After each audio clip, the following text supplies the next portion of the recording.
Melanjutkan daripada pembahasan Selasa kemarin masih tentang takwa. Allah Ta'ala berfirman, "Wa may yattaqillaha yaj'al lahu makhraja wa yarzuqhu min haitsu la yahtasib."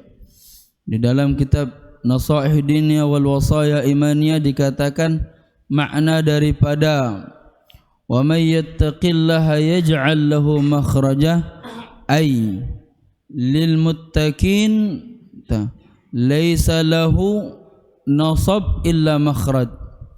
Tidak ada kata bagi orang yang bertakwa kecuali setiap kesusahan selalu ada jalan keluar. Dan ini janji Allah Ta'ala, wa may yattaqillah yaj'al lahu makhraja. Siapa yang bertakwa kepada Allah pasti ada jalan keluar dari segala kesusahannya. Kesusahan apa? Kesusahan ekonomi ada jalan keluarnya.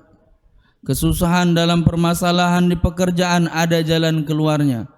Semua ada jalan keluarnya bagi orang yang bertakwa. Ka'annahu, seakan-akan nampak orang bertakwa itu enggak punya masalah.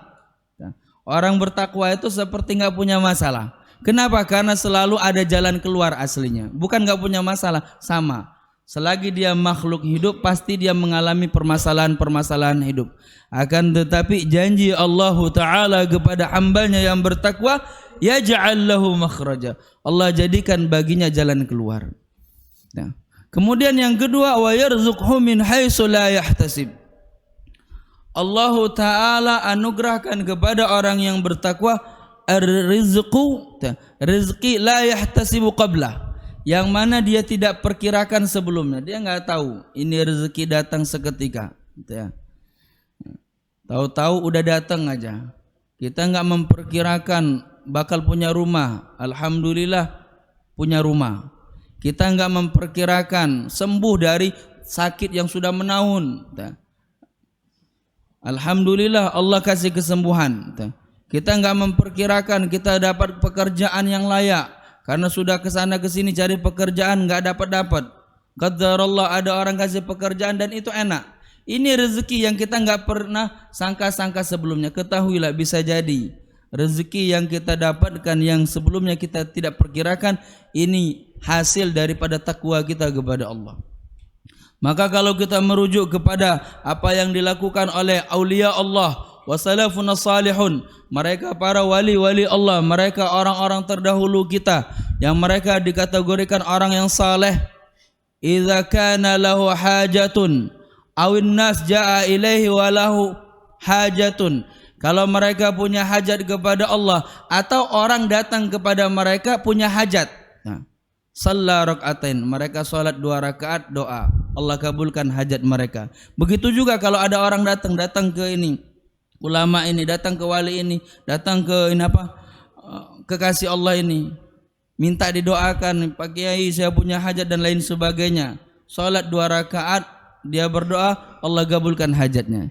Ini daripada ajaran Rasulullah sallallahu alaihi wasallam kepada para sahabat, dan sahabat menyampaikan kepada sahabi, dan sahabi menyampaikan kepada tabi'in, tabi'in menyampaikan kepada tabi'in, tabi'in menyampaikan kepada ulama salaf, ulama salaf menyampaikan kepada ulama khalaf, dan ulama khalaf menyampaikan kepada ulama mutaakhirin, dan itu sampai kepada kita umat akhir zaman.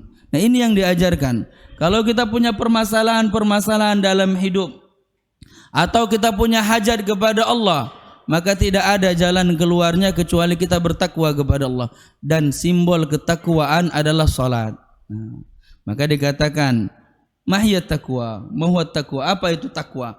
At-taqwa al-imtisal bi awamirillah wajtinab nawahihi ta'ziman lahu. Takwa itu imtisal, bukan lagi amrun minallah, bukan lagi menjalankan perintah Allah. Imtisal, belajar untuk meraih cinta Allah dengan cara mengerjakan yang diperintahkan oleh Allah. Nah, itu imtisal maksudnya. Imtisal itu belajar untuk patuh, belajar untuk patuh dengan perintah Allah. Ini orang bertakwa. Maka bukan lagi sebatas hanya menggugurkan kewajiban. Salat memang wajib bagi kita, tapi bagi orang yang bertakwa, Salat itu adalah simbol kepatuhan kepada Allah, ketaatan kepada Allah. Wajtinab nawahihi, dan belajar untuk bukan lagi meninggalkan dosa, belajar untuk menjauhi dosa. Hal-hal yang dibenci oleh Allah dia tinggalkan. Kenapa? Orang bertakwa bukan lagi ngelihat dosa itu bakal masuk neraka, bukan. Orang bertakwa kalau dia ngelihat dosa itu ada murkanya Allah, maka dia belajar untuk menjauhi. Ta'ziman lillah, bentuk pengagungan kepada Allah. Mereka patuh dengan perintah Allah, mereka berusaha menjauhi daripada maksiat kepada Allah, bentuk penghargaan, pengagungan kepada Allah Ta'ala. Maka karena itu saudaraku, mari kita belajar bertakwa kepada Allah, maka banyak janji-janji indah yang Allah Ta'ala janjikan kepada orang yang bertakwa. Wallahu a'lam bishawab.